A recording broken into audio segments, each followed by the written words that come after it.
FM, Hawaii's hot Filipino hits. It's the midday show with Alan Alvarez.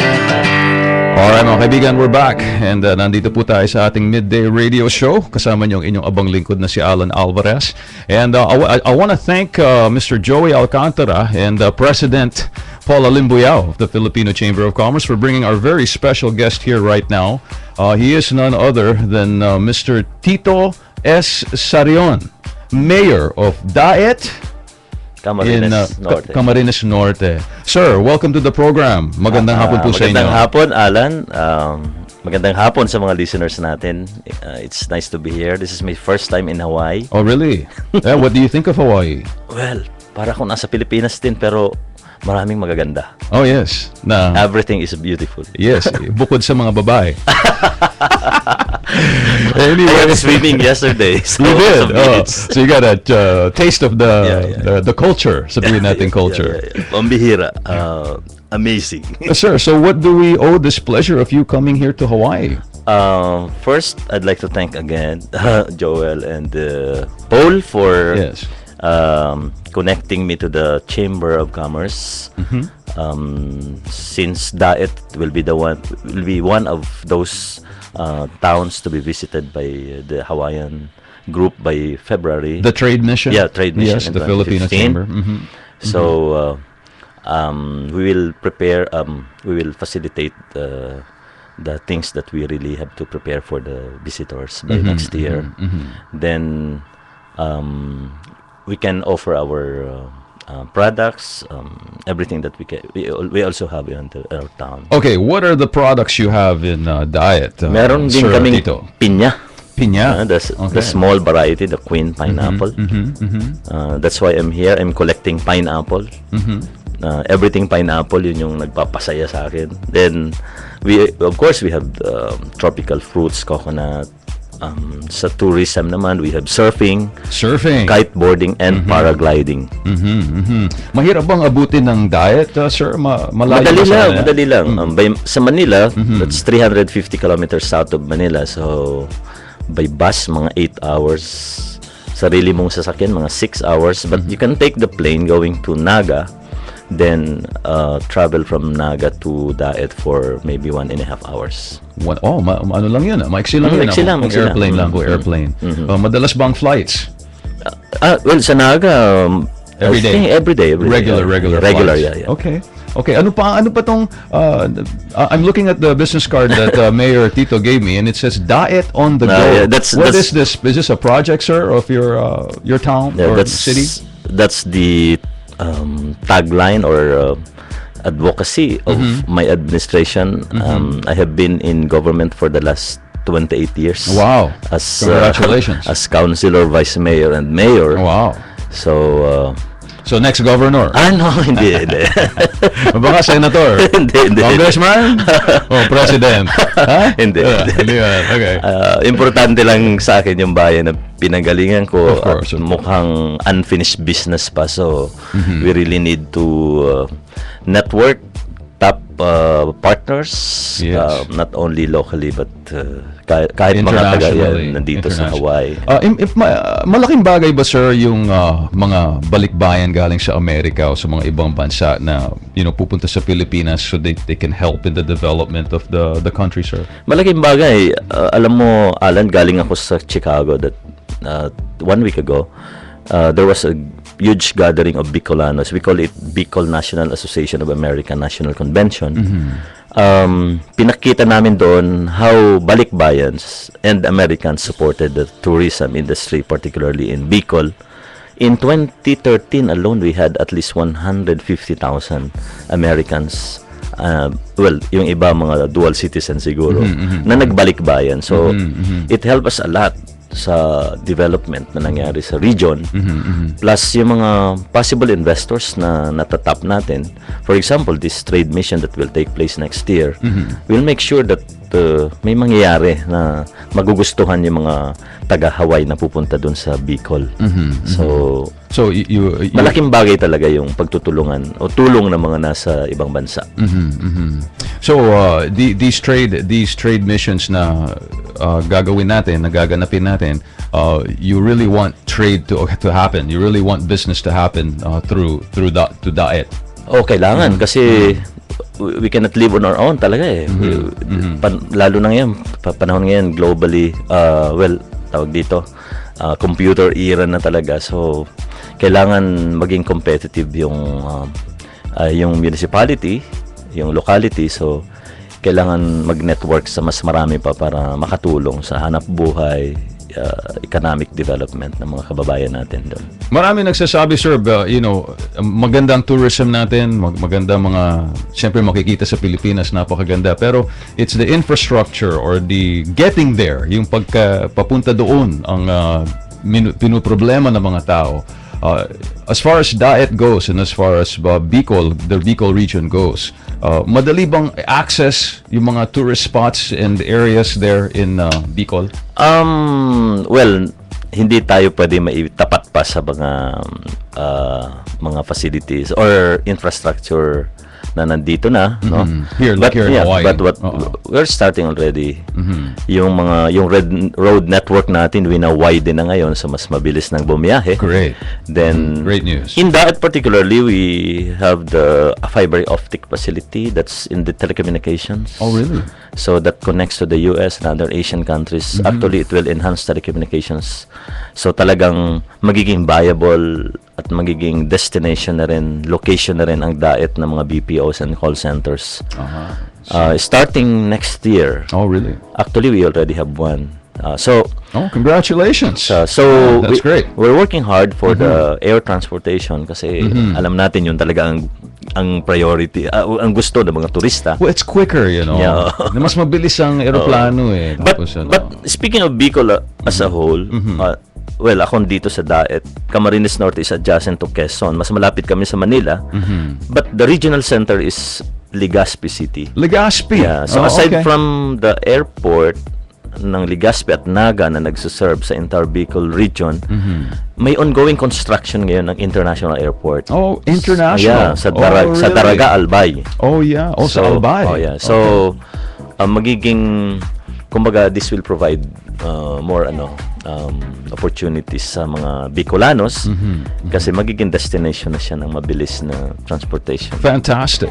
Great news. Great news. How about exports? You have any exports coming out of Bicol? Well, number one is coconut pa rin, coconut products. Then, That's big. Yeah. Then, Laki niyan. in Camarines Norte, we have mineral resources, iron ore, gold. Love that. Love gold. You've heard about Paracale and Masbate. We have Yes. enough deposit of gold. Then, meron tayo mga... Sa inyo ba yun, sir? Baka naman... hindi sa DAET particularly, sa Paracale. Hindi. Sa inyo, kay Sir Tito. La. Then, yung mga produktong Bicol like pili, you've tasted pili. Of course. Yun. Love that, man. So, unique taste, yeah. pili. Yeah. So, napakarami. So, all these things, pinaplanuhan na namin ni Paul how this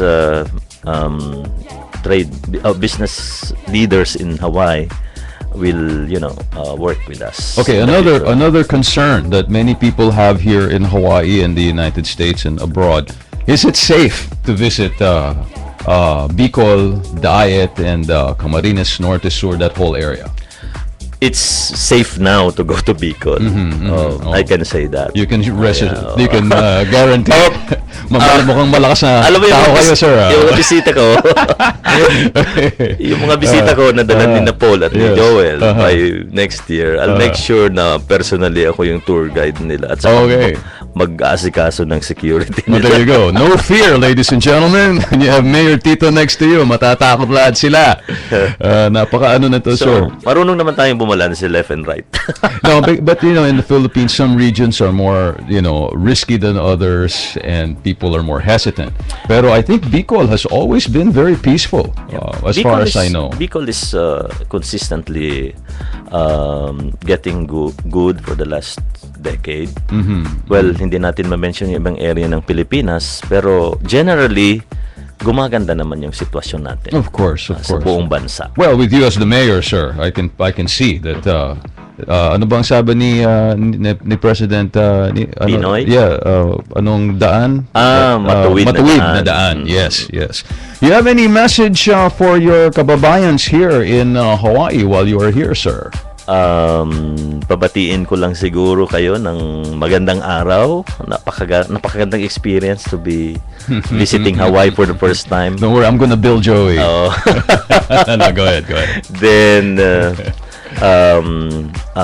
inihanda ko naman yung mga bagay na pwede kong mai-contribute sa Chamber of Commerce at sa mga kaibigan natin, mga kababayan natin dito. At of course, if you'll visit Daet, yung mga nakikinig sa atin, madali lang kami ma-reach through our website or the Facebook. Madaling tandaan yung pangalan ko, Tito Sarion, yun lang. Okay, Tito And Sarion. you'll get connected. So, Okay. please come. You know what Daet means? Daet means to make friends. Diet, really, to make friends. Yeah. Oh, And nice. we very have a nice. campaign dahil masarap yung mga pagkain natin doon sa Daet. Sure. Come to Daet and you will lose your diet. Come to Diet, forget about your diet. Just eat as much as you'd like. Okay, man, that's great. We have also here the president of the Filipino Chamber of Commerce of Hawaii, and Mr. Joey Alcantara. Guys, you want to say a few words while you're here? Mr. Paul Olimbiao? Mr. President? Thank you very much, Alan, and the rest, and also to the management of and staff of KPHI for allowing us the opportunity to introduce Mayor Tito Sarion of Diet Camarines Norte. I feel awkward because I'm now in between the two broadcaster who has such a good monotone voice, and here I am like with kind of like squeaky voice. But No. you know what? The message is here. I think the fact that Mayor Tito Sarion stopped over here in Honolulu, Hawaii, sends a strong message. He is committed to make the trade mission successful.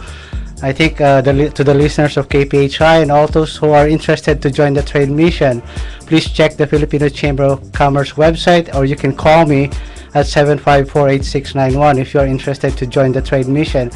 Again, Diet is just one of the few many cities that we will be visiting, but listening it directly from the mayor himself, I think that's an assurance that this trade mission will be very, very successful. Again, thank you very much to Mayor Sarion for stopping over, and we look forward to visiting your nice place. Thank you very much again. Question, Mr. President, do you have to be a member of the chamber to join this trade mission? No, you don't have to be a member. It's open to the public. We are actually looking for investors, and what you and Mayor was discussing a while ago is we want this trade mission to be fruitful and successful, meaning that we want to forge a business relationship with the city of Diet Camarines Norte. We surely want to go to Diet to enjoy, but please, we can go on Diet, but for business, let's forget about the Diet. Let's bring the money to the city of Diet Camarines Norte. Yeah, not the money diet. Forget the money diet. Keep spending. Oh, well, you said you're looking for investors, so we got the perfect guy right here, Mr. Joey Alcantara. You have a few words for our listeners and your big fans? Good afternoon, Mr. Alan Alvarez, and to all listener, Mr. Alan Alvarez. Good afternoon, and have a nice day. And again, thank you very much, Mayor Tito Sarion, the Honorable Mayor of Diet Camarines Norte, for the time to give the time to visit us here, and also I already invested. I have investment in the Camarines Norte already about 5 years ago. Nice. And the place is really nice.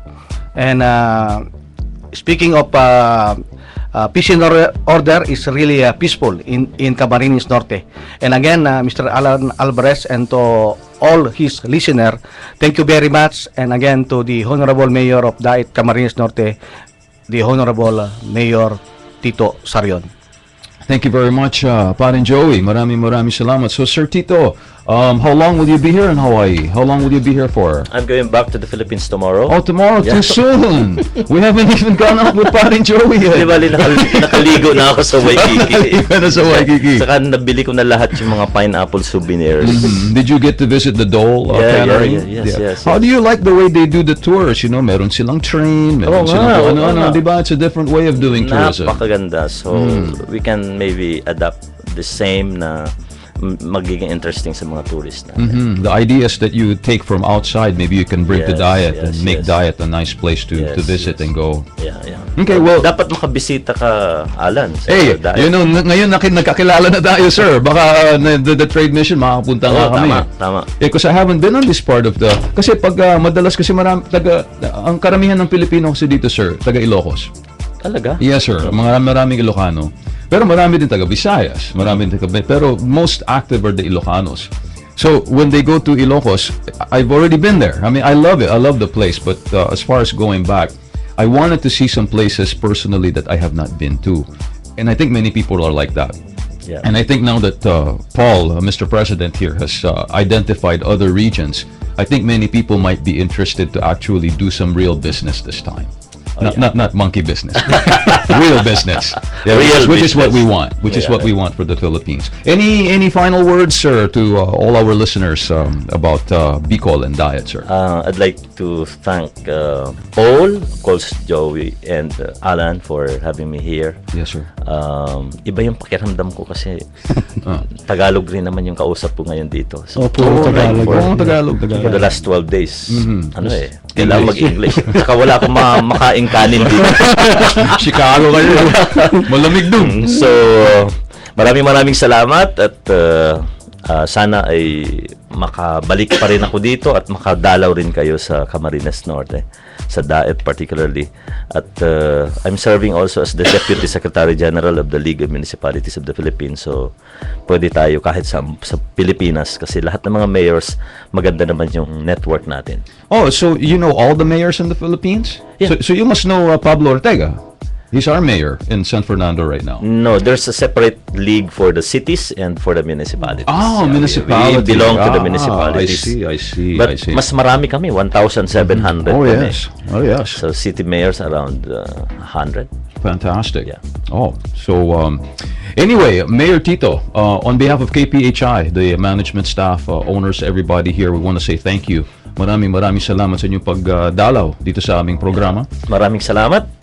And tinatawag kasi namin to Barangay KPHI. So sa inyong pagdalaw nga dito sa ating barangay, maraming Maraming salamat. Ito yung barangay na maliit lang kasi yung mga Oo, maliit. yung mga barangay dito sa Honolulu, ang lalaki pala. Hindi, mali lang tayo.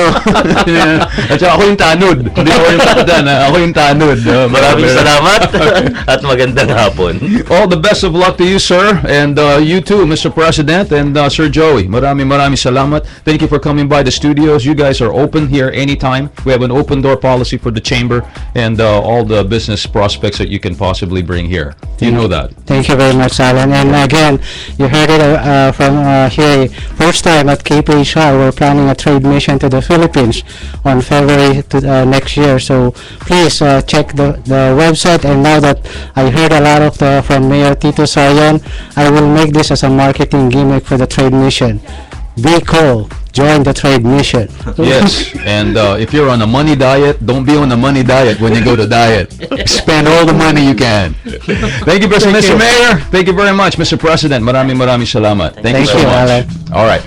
Okay mga kaibigan, kayo po ay nakikinig sa Midday Radio Show. Yan, that's it. Tapos na tayo dito sa ating programa. Please tune in again tomorrow, bukas mga kaibigan, and araw-araw dito po sa ating Midday Radio Show, 96.7 FM, Barangay KPHI. Kami po ay napapakinggan din sa 11:30 AM, Cable 882, streaming on the iHeartRadio app, the TuneIn Radio app. And this show, mga kaibigan, is streaming video. So if you want to see the video interview of Sir Lito, it's going to be on the page, on the Facebook page of Midday Radio with Alan Alvarez. Maraming salamat po. Ako po si Alan Alvarez, nagpapaalam, nagpapasalamat, at nagsasabi na mabuhay ang Pilipino sa Hawaii. KPHI Honolulu, K244EO Honolulu, 96.7 FM, 11:30 AM. Also heard on iHeartRadio, a service of H Hawaii Media.